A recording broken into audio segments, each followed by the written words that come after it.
Olá, povo de Deus!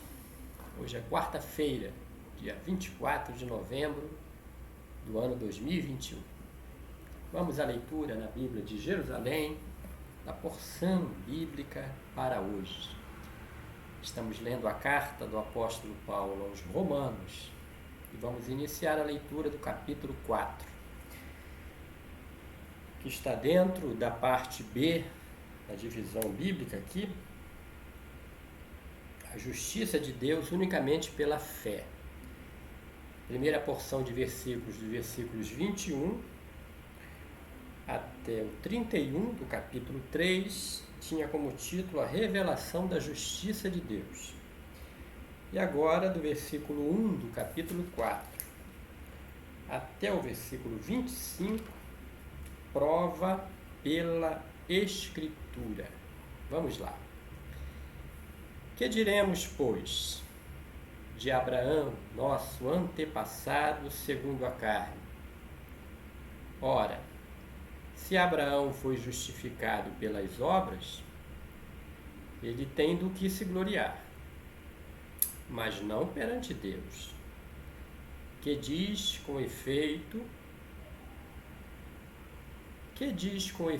a Escritura: Abraão creu em Deus, e isto lhe foi levado em conta de justiça.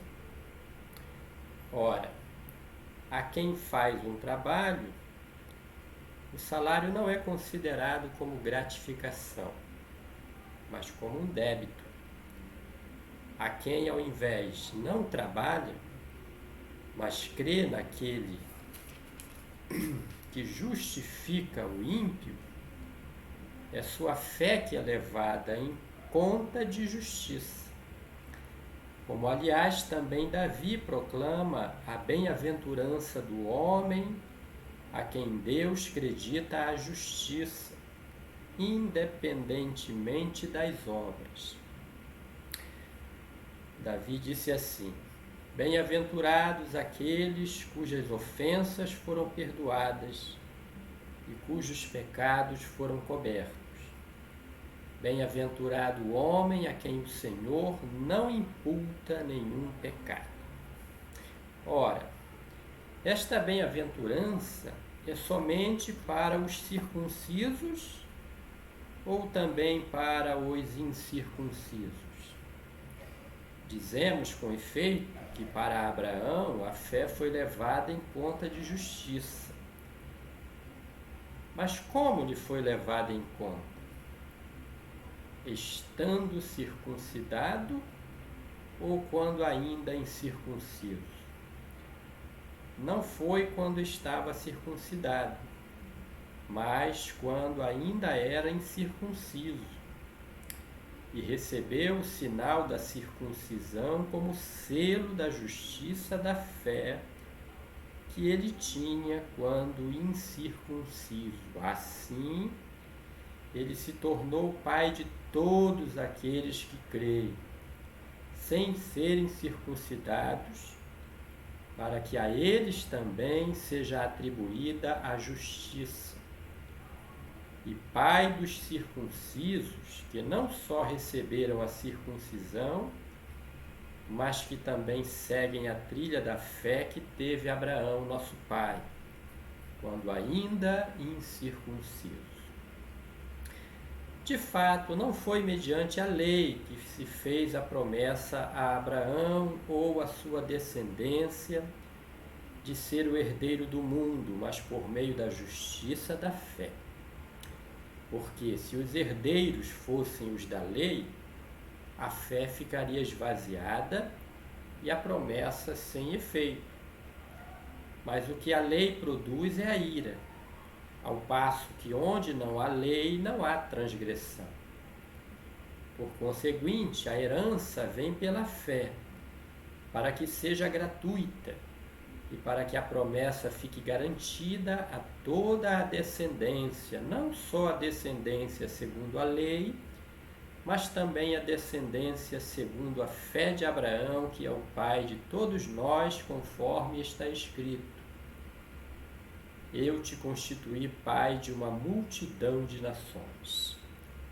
nosso Pai, em face de Deus em quem creu, o qual faz viver os mortos e chama à existência as coisas que não existem.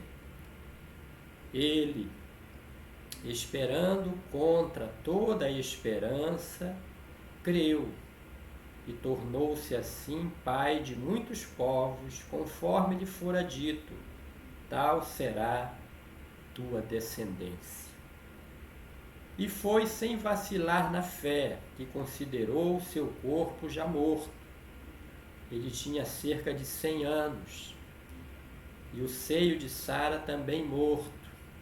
Ante a promessa de Deus, ele não se deixou abalar pela desconfiança, mas se fortaleceu na fé, dando glória a Deus, convencido de que podia cumprir o que prometeu. Eis porque isto lhe foi levado em conta de justiça. Não foi escrito só para ele, foi levado em conta, mas também para nós que cremos naquele que ressuscitou dos mortos, Jesus, nosso Senhor, o qual foi entregue pelas nossas faltas e ressuscitado para a nossa justificação. Louvado seja o nome do Senhor. Então aqui tem a prova pelas Escrituras. Estamos falando de justiça de Deus manifesta unicamente pela fé. A salvação somente pela fé, não por obras, não como resultado do cumprimento de lei, mas pela promessa de Deus. E a história de nosso pai Abraão, que recebeu a promessa de um descendente, mesmo já avançado em idade, ele e sua esposa Sara, ele creu que aquele que fez a promessa era fiel para cumprir, e isso lhe foi creditado em conta de justiça. Nós cremos em Deus, cremos na obra vicária de Cristo na cruz, cremos que Ele voltará para buscar a sua igreja, isso tudo pela fé. Que você aprenda na leitura desta carta de Paulo aos Romanos o valor da fé em um Deus invisível, mas que se manifesta graciosamente a cada dia em nossas vidas. Receba esta porção para você e sua família, em nome de Jesus. Amém.